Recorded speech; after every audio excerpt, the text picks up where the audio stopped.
Ahojte kolegovia. Tak, development centra sú za nami a vy už čo chvíľka budete držať v rukách a hodnotiace správy z development centra, ktoré ste absolvovali. Ale poďme pekne od začiatku. Development centra sme u nás na ITčku realizovali z toho titulu, aby sme sa pozerali na jednotlivé úrovne kompetencií, ktorými dnes disponujete. Niekedy v únoru tohto roku sme si spolu s vybranými manažermi zadefinovali, kam sa potrebujeme ako IT posúvať v rámci firmy, aby sme dokázali firme doručiť stratégiu a ciele, ktoré má zadefinované. A tak sme spolu zadefinovali kompetenčný model pre management na ITčku, ktorý aktuálne obsahuje 10 rôznych kompetencií, ktoré chceme na ITčku budovať na úrovni managementu a ktoré budeme postupne aj vyžadovať. Na základe tohto kompetenčného modelu sme vydizajnovali development centra, aby sme zmerali súčasný stav úrovne tých kompetencií, no a hodnotiacu správu už o chvíľočku budete držať v rukách. Development centrum. Prečo práve development centrum a na čo nám slúži?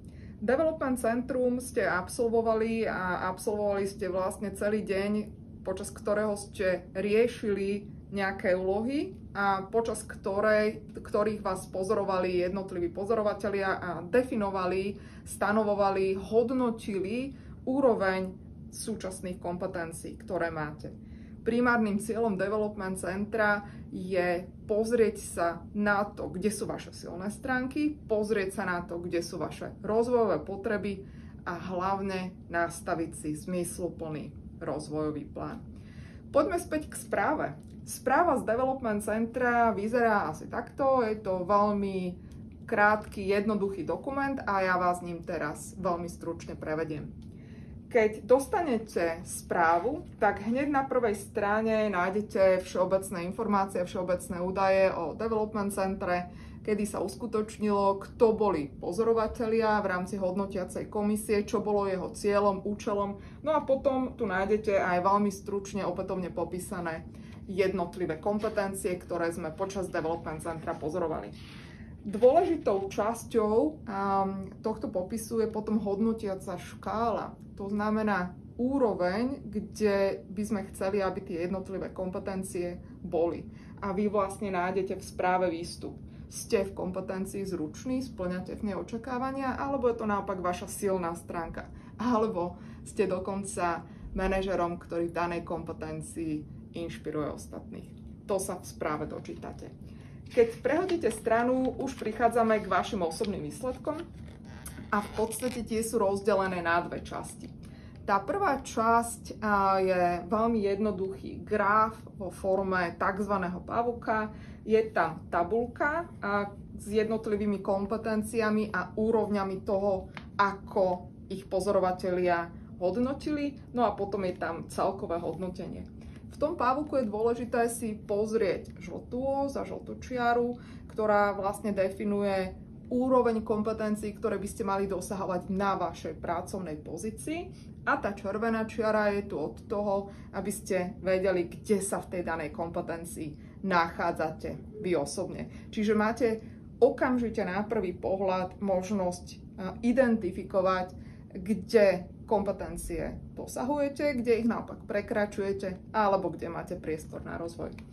V tabuľke sú jednotlivé kompetencie ohodnotené jednotlivými hodnotiteľmi, tak ako vás pozorovali počas celého dňa. Samozrejme neviete identifikovať, ktorý hodnotiteľ je ktorý, ale to ani nie je dôležité. Dôležitý je potom ten celkový bodový výsledok, ktorý ste v danej kompetencii dosiahli a ktorý vlastne presne súvisí s hodnotiacou škálou, o ktorej sme pred chvíľočkou rozprávali.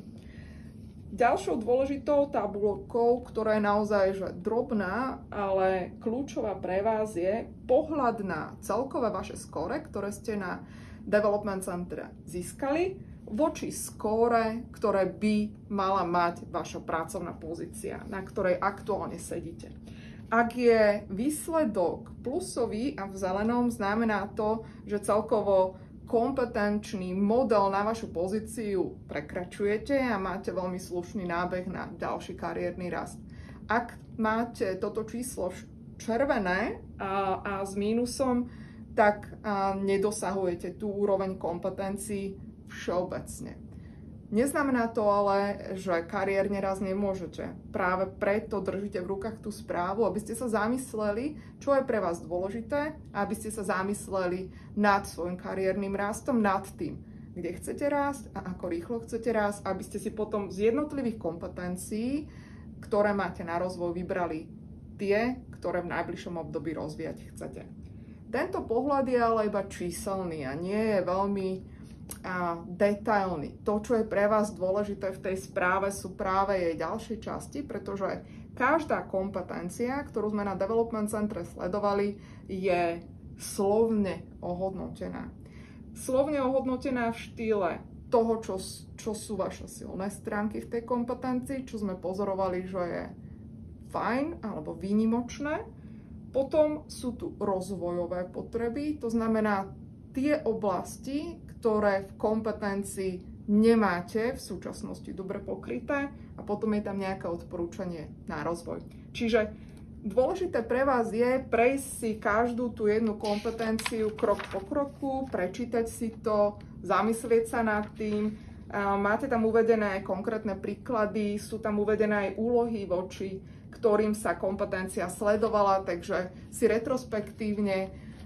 sa môžete retrospektívne zamyslieť a povedať si a vydefinovať si, kde sme vás sledovali, v ktorých kompetenciách.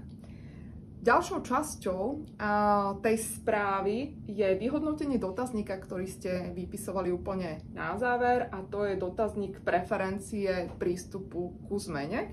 Máte jednak uvedenú vašu vlastnú bodovú škálu, ktorú ste dosiahli, a aj samotné vyhodnotenie dotazníka, takže môžete sa do neho ponoriť trošičku hlbšie. No a poďme do finále. Ten záver a to najdôležitejšie, prečo tú hodnotiacu správu máte v rukách, je úplne na konci.